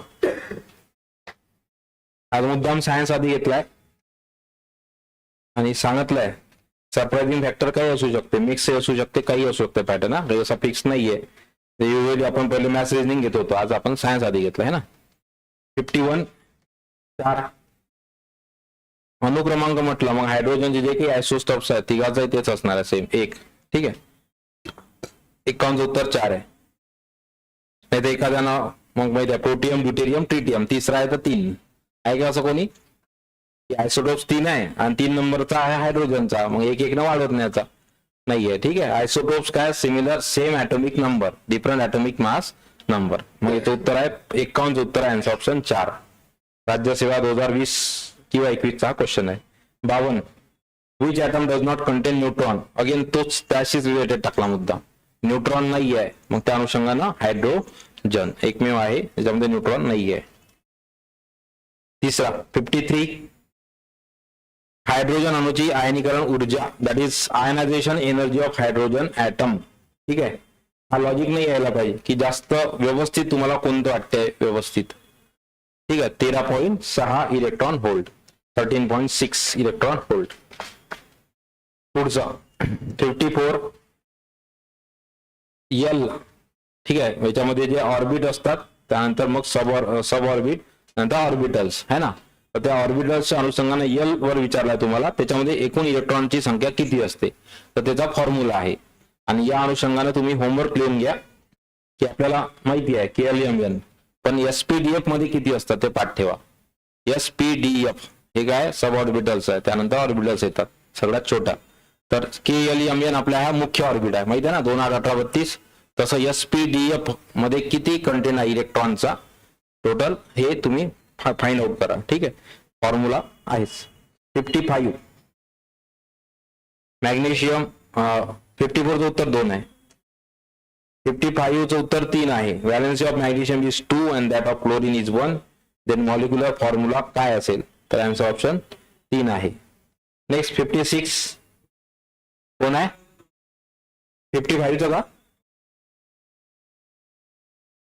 नाही, व्हॅलेन्सी मग याचं उत्तर 4 असायला पाहिजे, कारण की क्रॉस मल्टिप्लिकेशन येतं त्याच्यात व्हॅलेन्सी मध्ये, तर 4 असायला पाहिजे. कारण की मॅग्नेशियमची 2 आहे म्हणजे हे Cl ला गेली आणि हे 1, याचं उत्तर 4 असायला पाहिजे. सॉरी,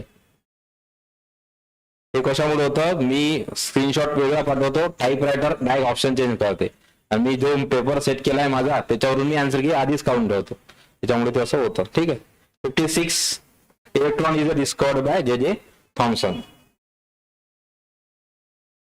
57 इंट्रामॉलिक्युलर है ना, हे महत्वाचं, स्टार करा, महत्वाचा क्वेश्चन आहे. atoms are held together in a molecule by intramolecular forces. इथे तुम्हाला होमवर्क देतोय, कोहेसिव्ह आणि ऍडेसिव्ह हे करून घ्या, येऊ शकते तिथे क्वेश्चन. कोहेसिव्ह आणि ऍडेसिव्ह फोर्स किंवा अट्रॅक्शन, कोहेसिव्ह आणि ऍडेसिव्ह कशात असते ते बघून घ्या. 58 कोणती योग्य आहे?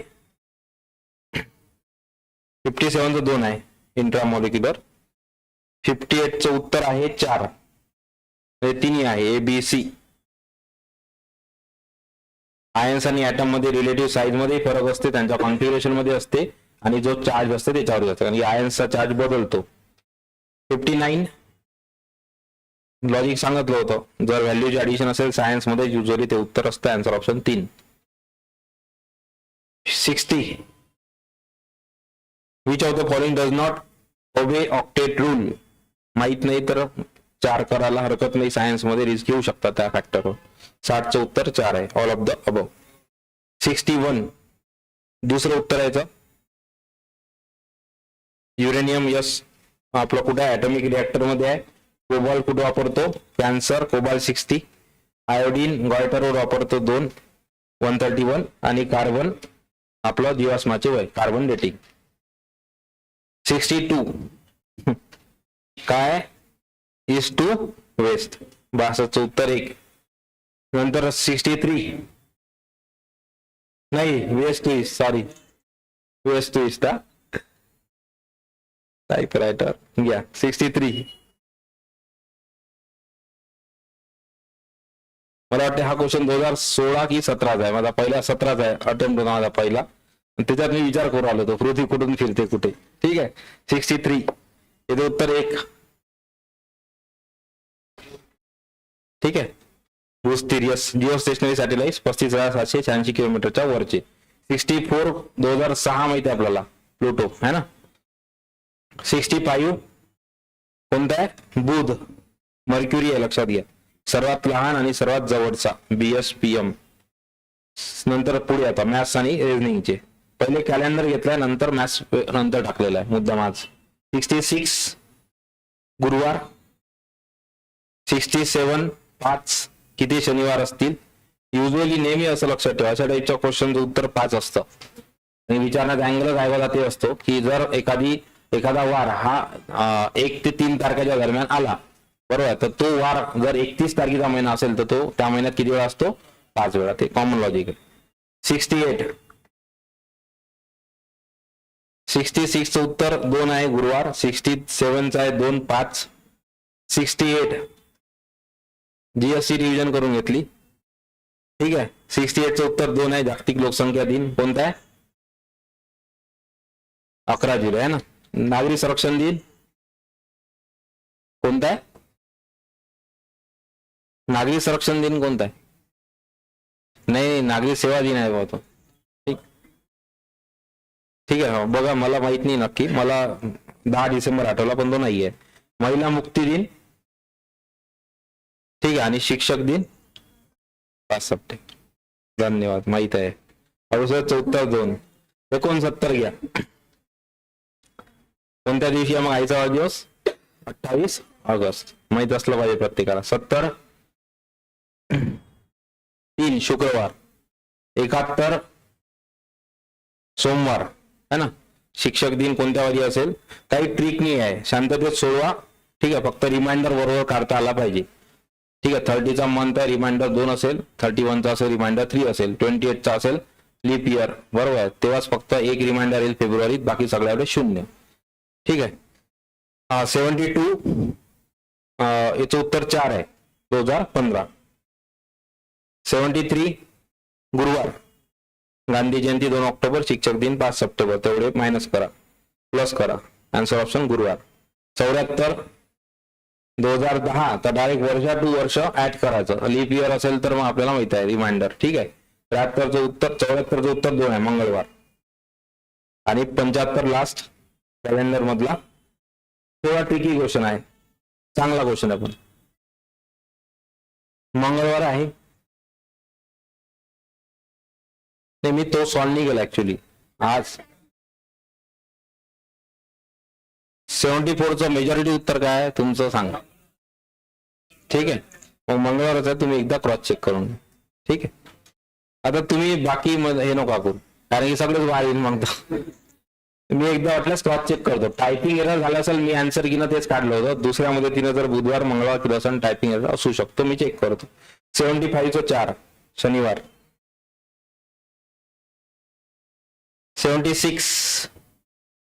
76चं 200 किलोमीटर 1. 77 280 सेकंद. 78 2. 77चं 4. 78चं 2. चांगला 16 हा क्वेश्चन, चांगला इंटरेस्टिंग आहे. 78 पायथागोरस थेरम निघतं डायरेक्टली. 64 आणि 36 100. ठीक आहे. 79 युपीएससी मधला आहे तो PYQ. 79चं उत्तर 1 48 सेकंद. क्वेश्चन नंबर 80चा 240 किलोमीटर. 81चा बोट अँड स्ट्रीम कव्हर केला आजच्या लेक्चर मध्ये, तर 81चं उत्तर 2 आहे. प्रवाह सोबत असेल तर ऍडिशन करा आणि प्रवाहाच्या विरुद्ध असेल तर मायनस करा. छोटे विमान हवा स्थिर असताना, तर 82चं उत्तर 2 आहे 105 मिनिटं. 83चं उत्तर 1 30 मिली पर सेकंद. 84 1 2600 किलोमीटर. 84चं 1 2600 किलोमीटर. आणि 85 300 metre. Okay. Maths reasoning done. आता नेक्स्ट बघा करंट अफेअर्स. करंट अफेअर्स मध्ये अयोग्य विचारलाय, टायटलवर गोल करायला पाहिजे आणि दोन्ही सेंटेन्स मुद्दाम बरोबर ठेवलेला आहे. आन्सर ऑप्शन 4 न अ न ब. अयोग्य नाही, म्हणजे दोन्ही बरोबर आहे. आहे का कोणी चुकलेलं? ठीक आहे. नेक्स्ट 87 जिनोम सिक्वेन्सिंग प्रकल्पाची सुरुवात राज्याने भारतातील पहिला आहे कोणतं? मोदीचा अभिमान. ठीक आहे. गुजरात. 88 लोकमान्य टिळक राष्ट्रीय पुरस्कार 2025 नितीन गडकरी. आता इथे हे आधीचे यांनाही मिळालेलेच आहे, पण 25 टायटल हा कोणाला आहे? नितीन गडकरी यांना मिळालेला आहे. कारण की सुधा मूर्ती, मला वाटतं हा क्वेश्चन होता PYQ. नंतर 89 फीचर फिल्म सुवर्ण कमळ पुरस्कार 71वा कोणाला आहे? मुद्दाम टाकलेला आहे, हा क्वेश्चन येऊ शकतो. स्टार करा. 12 फेल. मी विचारलं काय लक्षात आहे, हे 4ही पुरस्कार मिळालेले आहे मग, परंतु विचारलाय तुम्हाला सुवर्ण कमळ. ठीक आहे. हा सर्वोत्कृष्ट चित्रपट आहे 12 फेल. त्याच्यानंतर केरला स्टोरी डायरेक्शन साठी भेटला. आत्म पॅम्पलेट काहीतरी सामाजिक चित्रपट असं काहीतरी आहे. आत्म पॅम्पलेट मी पण बघायचं आहे, चांगलं आहे, पण कास्टिझमवर आहे, एकंदरीत सेक्युलरिझमवर आहे, कास्टिझम शब्द नाही आहे. नंतर 90 2025च्या स्वातंत्र्य दिनी किती पुरस्कार आहे? 127. 91 होता राज्यसभेमध्ये असा क्वेश्चन एक, म्हणून तो त्या पद्धतीने डिझाईन केलेला आहे. दिव्या देशमुख. ठीक आहे. आन्सर ऑप्शन 3 तिन्ही बरोबर ठेवलेला आहे. Georgia FIDE world cup Divya Deshmukh. त्याही क्वेश्चन मध्ये करंटचा लॉजिक लागतं. मी तो लॉजिक नच काढला आणि मला थोडी माहिती होतं, मी तर करंट वाचलंच नाही मी नंतर, फक्त एवढा मी शिकवतो तुम्हाला. 91 उत्तर 3 ABC. 92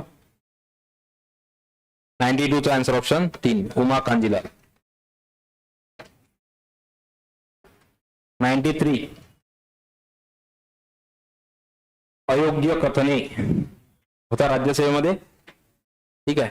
22 जुलै राष्ट्रीय ध्वज दिन बरोबर आहे. 49 नाही पाहिजे, किती पाहिजे? 22 जुलै 1947. अयोग्य विचारलाय, डबल ट्रॅप आहे. 93 उत्तर 2. कोणी आहे का चुकवणारा? प्लीज रेज द हँड, है ना, बरोबर. 94 आन्सर ऑप्शन 2. किती आहे? 9 ऑगस्ट. जागतिक आदिवासी पाहिजे होती दिवस, ते तिथं प्रिंटिंग होते. जागतिक आदिवासी दिन म्हणून 9 ऑगस्ट. 14 ऑगस्ट माहिती आहे पाकिस्तानच्या अनुषंगानं. नंतर 95 संविधान हत्या दिन म्हणून कोणता आहे? 25 जून आहे ना. 14 ऑगस्टला काहीतरी आहे पण मला आठवत नाही आहे. 95 तसं तर पाकिस्तानचा आहे माहिती आहे आपल्याला, पण त्याला आता दिवस म्हणून कोणता तरी नॉमिनेट केलाय. 95 कोणता आहे? सर्वच योग्य ठेवलाय मुद्दा, काही चुकवलेलं नाही आहे त्याच्यामध्ये. नाही, हा तेच चुकलं आहे. मग तिसरं 95 उत्तर 3 आहे, 21वे आहे. गुड. आणि इयर बुक मध्ये पहिलीच न्यूज आहे वाटतं मला वाटते त्या अनुषंगाने. 96 सुशासन पद्धती राष्ट्रीय परिषद 2025 भुवनेश्वर आहे. हे चांगला करून ठेवा. दोन्ही विचारणार, गुड गव्हर्नन्स विचारणार आणि हे सुशासन पद्धती विचारणार. 97 कोणता आहे? दिल्ली आहे. सौर ऊर्जेवर पूर्णपणे चालणारं पहिलं विधिमंडळ. 98 हा सध्या रिसेंटली पंचायत राजच्या अनुषंगानं महत्वाचा इन्क्लुझिव्ह आहे. पंचायत समिती स्तरावर बीडीओ याचा प्रमुख असतो या अभियानाचा. मुख्यमंत्री समृद्ध पंचायत राज अभियान कोणत्या घटकावर भर देते? सर्वच आहे, ABCD. 99 61वे मराठी चित्रपट पुरस्कार 2023 भेरा भेरा नायडू जे आहे ना ते तिला मिळालाय, त्या छोटीला. ठीक आहे, म्हणजे ते ऍक्ट्रेस आहे ना, नाव नाही आठवत मला आता तिचं. ठीक आहे, नायडू साठी. 100 2030 पर्यंत इथेनॉल समृद्धीचे किती टक्के आहे? नवीन म्हटलंय तिथे, शब्द बघा, नवीन लक्ष ठरवलंय. मग नवीन म्हटल्यानंतर नवीन उत्तर मारायला पाहिजे. 100चं उत्तर आहे 3. ठीक आहे, 30%.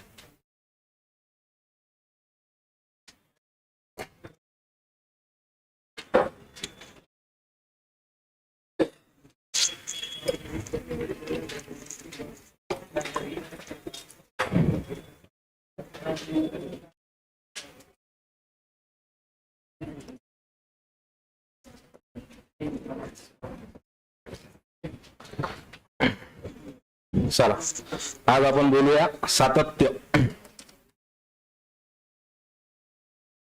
शब्द सर्वांनाच माहिती आहे, बरोबर आहे, पण तो कसा फॉलो करायचा याच्यात चॅलेंज आहे.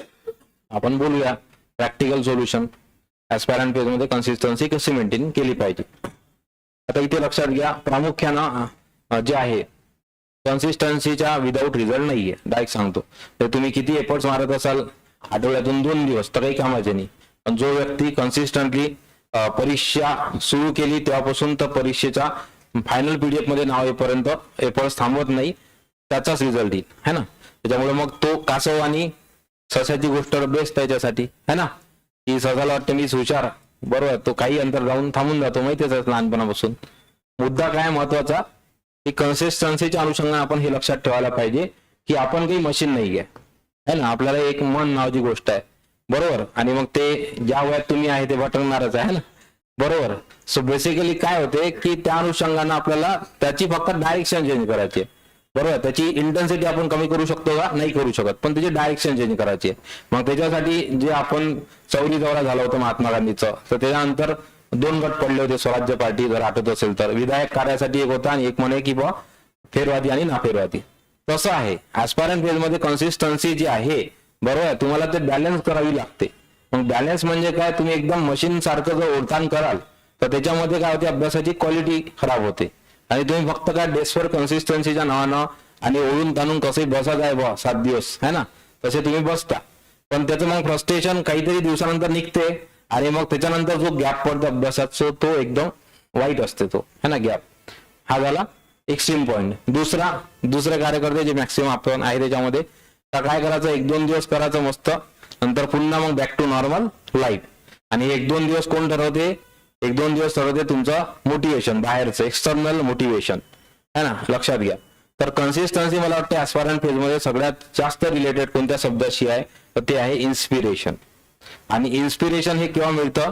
जेव्हा तुमचं गोल ठरलेला आहे परफेक्ट, तुम्हाला माहित आहे इथे पोहोचायचं आहे या वेळेत. हा शब्द महत्वाचा आहे. पोहोचायचं सर्वांनाच आहे इथे, पण वेळ महत्वाची आहे, है ना. तुम्ही जर त्याचा कालावधी वाढवाल तर तुमची कन्सिस्टन्सी आणि तुमचे एफर्ट्स आणि तुमची एफिशियन्सी कमी असेल, त्याची तीव्रता. ज्याला किंवा जिला वेळ लिमिटेड दिलेला आहे घरून, त्याला माहित आहे की यावेळेस जर नाही झालं तर काय करणार बुवा, है ना. मग अशा वेळेस आपली इंटेन्सिटी प्रयत्नाची ही जास्त असेल. मग त्या व्यक्तीला कन्सिस्टन्सीचा काही फरक पडत नाही. फरक कोणाला पडते, ज्याचं पहिले फायनल टार्गेटच नक्की नाहीये, की भाऊ तो म्हणते देऊन पाहतो, है ना. देऊन पाहतो म्हटलं की संपला विषय. मग तुम्ही देऊनच पाहता. जसं राज्याच्या बऱ्याच जणांनी देऊन पाहिली आणि तुम्ही कारण एक्सक्यूज काय सांगता की टार्गेट अटेम्प्ट नव्हता, खड्ड्यात गेला टार्गेट अटेम्प्ट. तुम्ही विचार करा, तुम्ही जो अभ्यास करून राहिले मागच्या वर्षापासून तेच सिलेबस आहे ना. फक्त एन्शियंट मिडिवलचा जो काही वेगळा पोर्शन होता आणि एन्व्हायरमेंटचे सिलेबस मध्ये राज्यसेवेचा नमूद आहे की कुठलंही 10वी 12वीच्या स्तरावरचं एन्व्हायरमेंट जे तुम्ही शाळेत शिकलाय 5 पैकी 5 बरोबर यायला पाहिजे त्या दिवसच्या पेपरमध्ये बायोलॉजी, बरोबर आहे. सो बेसिकली लक्षात घ्या, कन्सिस्टन्सी हे मेंटेन तोच व्यक्ती करू शकते ज्याला त्याची झड पोचली आहे, पहिला मुद्दा. नाही तर बाकी सगळे काय करतात, प्रिटेंड करतात कन्सिस्टन्सीच्या नावाखाली, ढोंग, है ना. कारण हे सर्वात कठीण असतं, बरोबर आहे. झोपल्याला जो झोपीचं नाटक करायचं त्याला उठवणं, कारण की तो नाटक करत आहे. मग तसं आपल्याला स्वतःला विचारा की आपण कन्सिस्टन्सीच्या नावाखाली आपण काय चालू आहे, बरोबर आहे. किंवा आपण अभ्यास करतोय, आभास किंवा बरोबर ना, आभास की अभ्यास सर म्हणतात नेहमी, त्या अनुषंगानं की आपल्याला काय करायचं आहे, अभ्यास करायचा आहे, आपल्याला आभास नाही करायचा आहे. तर मग कन्सिस्टन्सी कशी मेंटेन करावी यावरून मी टेक्निकली बोलतो आता. तर सगळ्यात पहिले तर तुम्ही रेशो ठरवून घ्या की आपण मशीन नाही आहे, ठीक आहे, 6:1 किंवा 5:2, बरोबर आहे. म्हणजे एक दिवस असा काहीतरी येणार आहे आठवड्यातला की त्या दिवशी आपलं थोडं कमी जास्त होणार आहे. जर तुम्ही रूम करून राहत असाल तर रूमवरचे काही तुम्हाला काम आहे, तुम्ही घरी राहत असाल तर घरच्या काही जबाबदारी आहे, किंवा तुम्ही घरचे मोठे लहान काही असाल तर मग घरून कॉल चालूच राहते, हे कर ते कर, किंवा कोणी येते मग इथलं हॉस्पिटल त्यांना करणं आहे किंवा इतर काम. त्याच्यामुळे पहिली गोष्ट तर काय, ऍक्सेप्ट करून ठेवा की आठवड्यातला एखादा दिवस किंवा दुसरा दिवस हा असा होणार आहे. मग फालतू त्याच्यामुळे चिडचिड होणं, 5 दिवसावर परिणाम करणं काही योग्य नाहीये. लक्षात घ्या. गोष्टींना मला वाटतं सगळ्यात जास्त सोप्या केव्हा होतात, मला तरी असं वाटतं त्या लेवलवर, की त्या गोष्टी मान्य कराव्या लागते. आपण त्या गोष्टी ऍक्सेप्टच करत नाही, त्या गोष्टीला काय करत जातो, रेजिस्ट करत राहतो. जसं आता मागे आता जे बॅच झाली तुमची 7,000 जणांची रिक्रुटमेंट, तर त्या संदर्भात माझ्या सिस्टर सोबत एक होता कलिग, तर त्याचं नियुक्ती गोंदियाला झालेली आहे. तो आता हे लेक्चरही पाहत असेल माझा, ठीक आहे, त्याला ऍडमिशन दिली मी. तर त्याची नियुक्ती झाली आहे. तर तो मला आता त्या दिवशी आला होता भेटायला की सर तिथे जे आहे ऑफिसमध्ये त्याची रिक्रुटमेंट झाली आहे, विचार करा. तर तिथे सर वर्क एन्व्हायरमेंट बिलकुल नाही. जर ऑफिस अवर हे बिलकुल स्ट्रिक्टली 10:15 ते डायरेक्टली 6:30 पर्यंत आहे, 6 पर्यंत 5:30 पर्यंत, सॉरी 10:15 ते 5:30 पर्यंत ऑफिसमध्ये थांबाच लागते. आणि जे वरचे आमचे वर आहे सुपेरियर्स, त्यांना ऑफिसमध्ये असताना बुक हाती घेतलेलंही चालत नाही, बुक दिसलंही नाही पाहिजे, बरोबर. आणि त्याला तेवढं करून जे आहे काही झालं तरी ह्या कंबाईनचा अभ्यास करायचा आहे. सांगा तुम्ही त्यानं काय करावं. आणि तो फार चिडचिड झाला होता. त्यानं म्हटलं की सर जॉब आता सोडत नाही, कारण की माझ्यावर जबाबदारी ऑलरेडी, मी इथला जॉब होता त्याला तो सोडला त्यांना, बरोबर आहे. आणि त्याला आता हे कंबाईन करायची आहे. आणि तो बिलकुल डिप्रेशन मध्ये, समजा एकदम टेन्शन मध्ये होता, बरोबर आहे. मग मी त्याला पहिला शब्द म्हटला, तर करणं आहे ना, बरोबर आहे, मग पहिले ऍक्सेप्ट कर किंवा ठीक आहे ही परिस्थिती आहे, आता याच्यातून मार्ग काढ. आयुष्यात काय होते, त्रास कशामध्ये आपल्याला आपण मान्यच नाही करत गोष्टी. आहे मान्य, परिस्थिती आहे, बदलणार आहे का एका दिवसात, नाही. लहानपणापासून ज्या परिस्थितीत आपण घरच्या सोबत आहे किंवा ज्या परिस्थितीत तुम्ही आहे ती परिस्थिती रातोरात बदलणार नाहीये, त्याला वेळ लागेल. आणि त्या बदलासाठी एकमेव सोल्युशन आहे तुमचं कर्म करणं. आणि त्याच्यावर एकमेव सोल्युशन ही काय आहे, तर हा शब्द लक्षात घ्या, ठीक आहे, कन्सिस्टन्सी. आणि कोणताही दगड जर एखादा मोठा फुटत असेल तर तो शेवटच्या घावाला तुटला असं आपण म्हणू शकत नाही. तर त्या दगडफोड्यांना पहिल्या घावापासून जो मारत मारत तो गेला, तर त्याला आतून त्या दगडाला किऱ्या फुटत गेल्या आणि फायनली एक 100वा घाव त्याला बसला आणि मग तो घाव फुटला. याचा अर्थ तो 100व्या घावानं फुटला का, नाही, तर त्याचा पहिला घावापासून ते मॅटर करतं का, तो वीक झाला दगड आणि फायनली 100व्या घावानं फुटला. म्हणून मग लक्षात घ्या, 100वा घाव महत्वाचा नाहीये, पहिल्या घावापासून 100व्या घावापर्यंत सातत्य ठेवणं महत्वाचं आहे. आणि ते सातत्य जर तुम्ही ठेवत असाल तर येणारं 21 डिसेंबरचं यश तुमचंच आहे. आणि मग सातत्य ठेवण्यासाठी गोष्टी कोणत्या आहे, एक तर आठवाचं, एक आपला जो असतो आपला ट्रिगर पॉइंट, हा सगळ्यांनी कन्सेप्ट वापरा, हा सायकोलॉजिकल आहे मुद्दा, माहित असेल तर हा ट्रिगर पॉइंट आहे. तर तुमचा ट्रिगर पॉइंट ठरवून घ्या. असा प्रत्येकाचा आयुष्यात ज्याला त्याची आठवण आली का तो अभ्यास करतो मुकाट्यानं, है ना. तर जेव्हा जेव्हा टाइमपास होते, जेव्हा जेव्हा FB रील्स, बरोबर, इन्स्टावर जातो आपण, जेव्हा जेव्हा पार्टीला जातो, जेव्हा जेव्हा काही अभ्यास सोडून अवांतर गोष्टी मी म्हणाल आता, तेव्हा तुमचा ट्रिगर पॉईंट आठवा. आणि याला म्हटलं जाते प्रेझेंट मध्ये असणं, that is called meditation, nothing but. समजत आहे का? तर कन्सिस्टन्सीसाठी प्रत्येकानं आपापला जो ट्रिगर पॉईंट आहे ना, तो लिहून ठेवा डायरीवर, त्याला एक्सप्रेस करा पहिल्यांदा आयुष्यात. असेल ना कोणाला तरी करून दाखवायचं आहे, ठोकरा के मेरा प्यार आहे ना, कोणाला काही करायचं आहे, काही आहे वेगवेगळं आहे, म्हणजे आपण विचार नाही करू शकत. आलं का लक्षात? सो प्रत्येकानं जे आहे ट्रिगर पॉईंट आपला स्वतःचा ठरवा. ट्रिगर पॉईंट कोणाची फॅमिली असेल, कोणाला जे आहे घरी करून दाखवायचं असेल, घरची जबाबदारी असेल, खूप आहे, म्हणजे आपण विचारही नाही करू शकत. या स्पर्धा परीक्षेमध्ये तुम्हाला अल्फाबेट संपून जातात पण कॅटेगरी संपत नाही लोकांची, आहे ना, प्रिपरेशनच्या. त्याच्यामुळे तुमचा ट्रिगर पॉईंट ठरवा आणि तो ट्रिगर पॉईंट ठरवेल तुमची कन्सिस्टन्सी. ट्रिगर पॉईंट एकदम रिलॅक्स असू द्या, करा लागते बघ कन्सिस्टन्सी आठवड्यातून 2-3 दिवस, ते पण कसं अमावस्या पौर्णिमा. बरं, ट्रिगर पॉईंट माहित आहे या वर्षी कराच लागते, नावच आहे अंतिम, बरोबर आहे. तर मग ट्रिगर पॉईंट हा तुमचा कन्सिस्टन्सी 6 दिवस राहील, बरोबर आहे. एखादा दिवस मागे पुढे होऊ शकतो पण 2 दिवसाच्या वर नाही गेले पाहिजे बघ, मला असं वाटते. तुम्ही एनी हाऊ आठवड्यातले 6 दिवस तरी, आता सध्या 6च म्हणेल मी, बरोबर आहे. मेच्या वेळेस आपण ते वाटलंच करू. 6 दिवस 72 तास तुमचं विकली टार्गेट असलं पाहिजे आणि ते तुम्ही अचीव्ह केलं पाहिजे. कारण की तुम्ही कशासाठी आले इथं? प्रिपरेशन साठी. त्यामुळे तुमचं पहिलं प्राधान्य काम आहे, बरोबर आहे, ते करणं. समजलं? तर कन्सिस्टन्सीसाठी टेक्निकल पॉईंट सांगितलं मी तुम्हाला, हा मेन ट्रिगर पॉईंटचा. आणि दुसरं तुमचं कोणतं? तुमचं गोल ड्रीम म्हटल्यापेक्षा शब्द माहिती सरांना कोणता? एम काय है ना.